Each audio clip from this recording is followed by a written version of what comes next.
Fear of God is the beginning of wisdom. If you want it, come and get some. Because we love wisdom.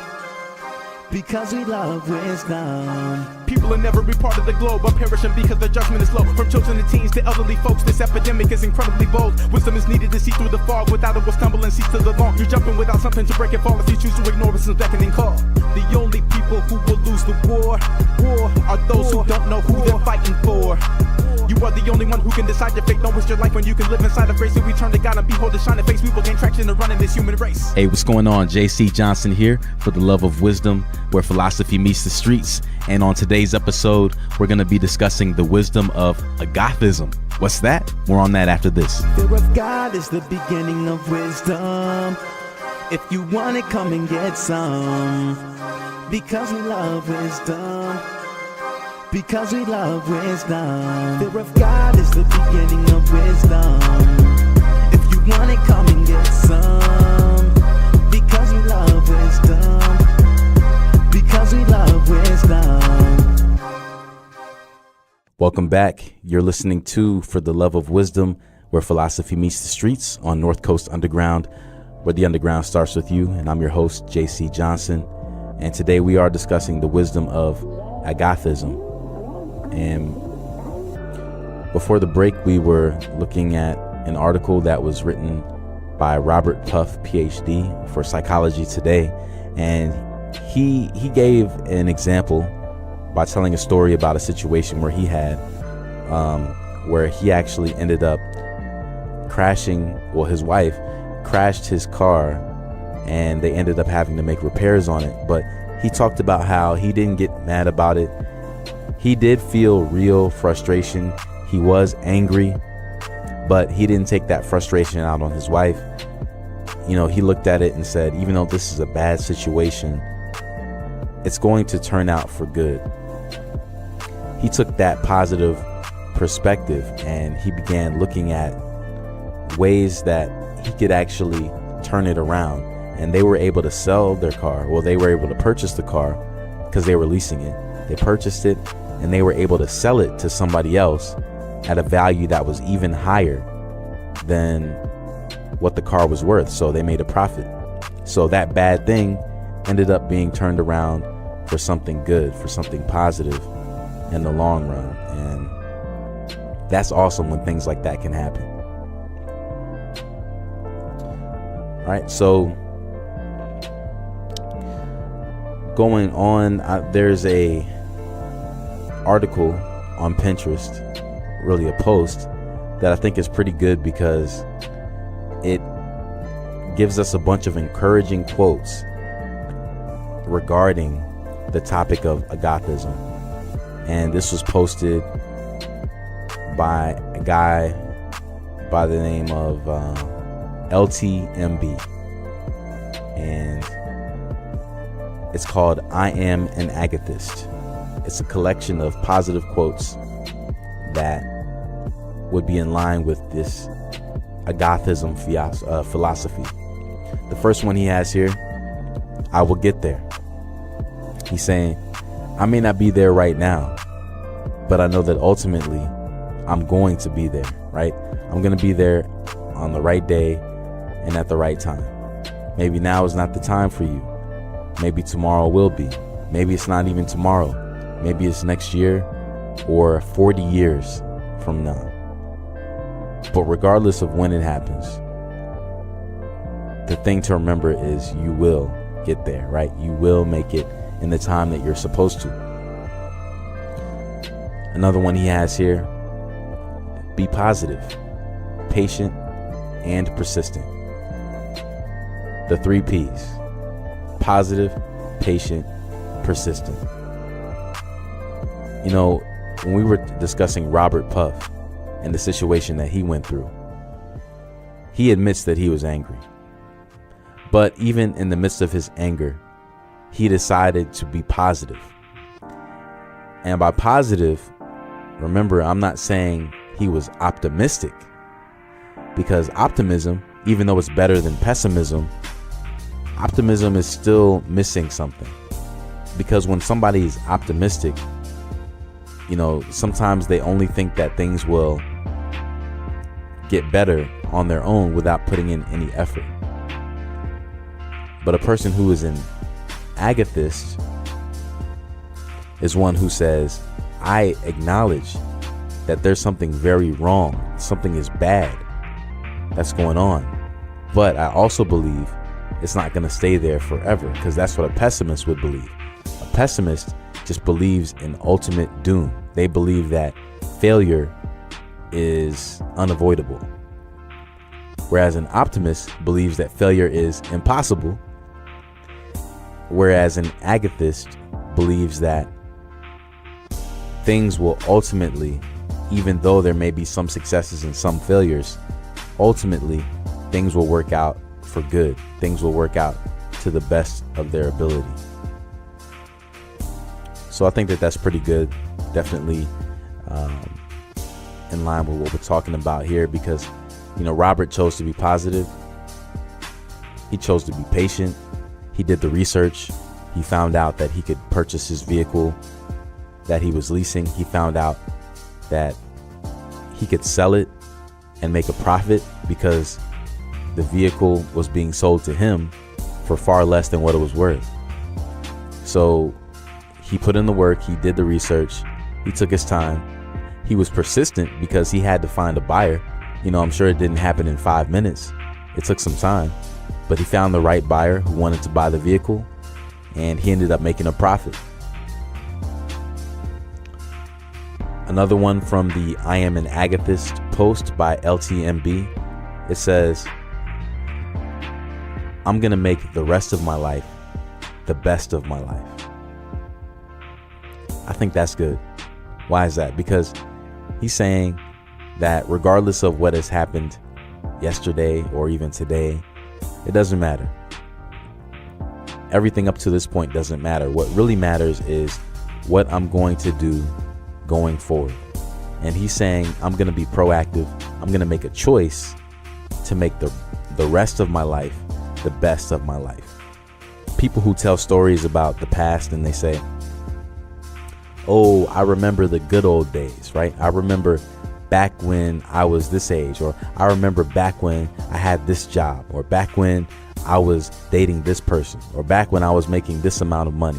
All these things are the past. And if your best days are in the past, then you're not living. You're just existing. You're just coasting. But a wise person knows that even your greatest successes of the past should pale in comparison to the good things that you have in store in the future. I'm going to make the rest of my life the best of my life. That's some great advice. Another one, stay positive, work hard, and make it happen.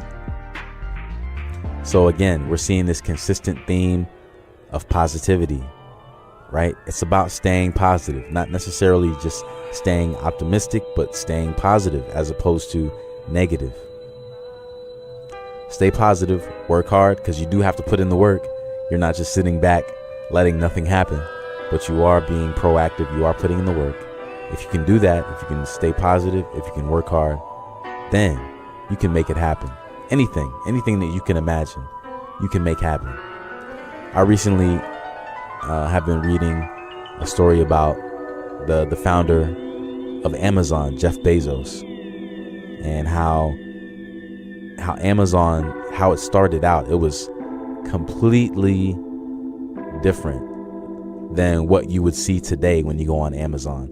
Totally different story. The way that it started out, he didn't have even the vision for it that he ultimately came to have. He wanted it to be the Earth's largest bookstore, and that was as far as it got for him. Later on, he was able to see that, wow, this can be bigger than a bookstore. This can actually become something amazing. It can become not just the world's biggest bookstore, but the world's biggest store, period. We can sell everything. But that didn't happen overnight.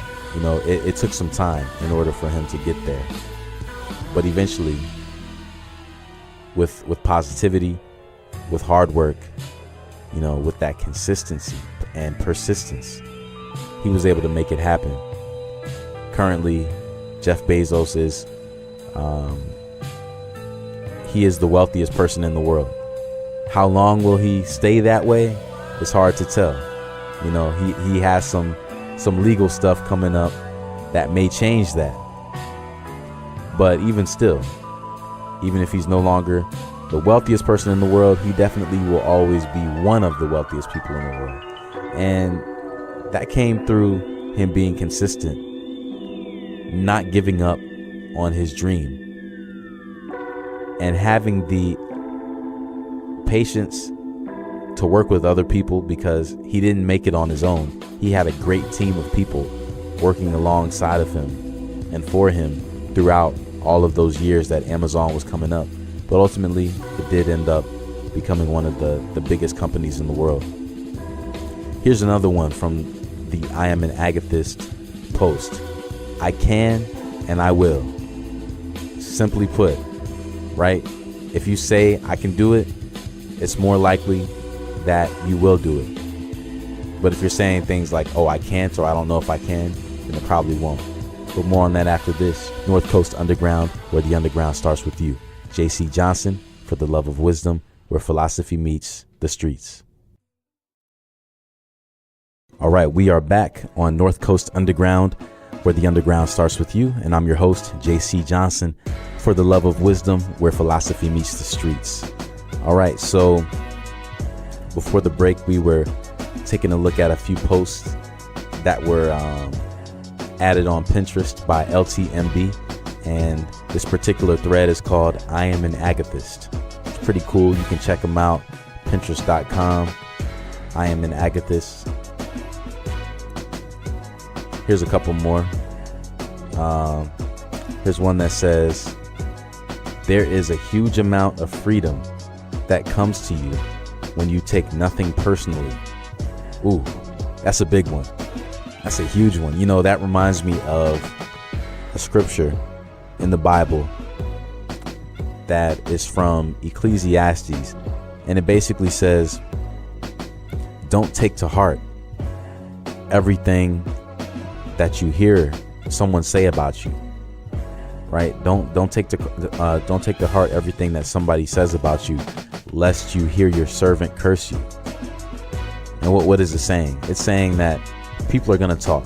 They're always going to have something negative to say about you, right? But if you invest thought into that, if you actually meditate on the negative words of other people, it's going to have a negative impact on you. Why do that to yourself? Why set yourself up like that? There's no need to dwell on the words that other people have to say about you, good or bad, right?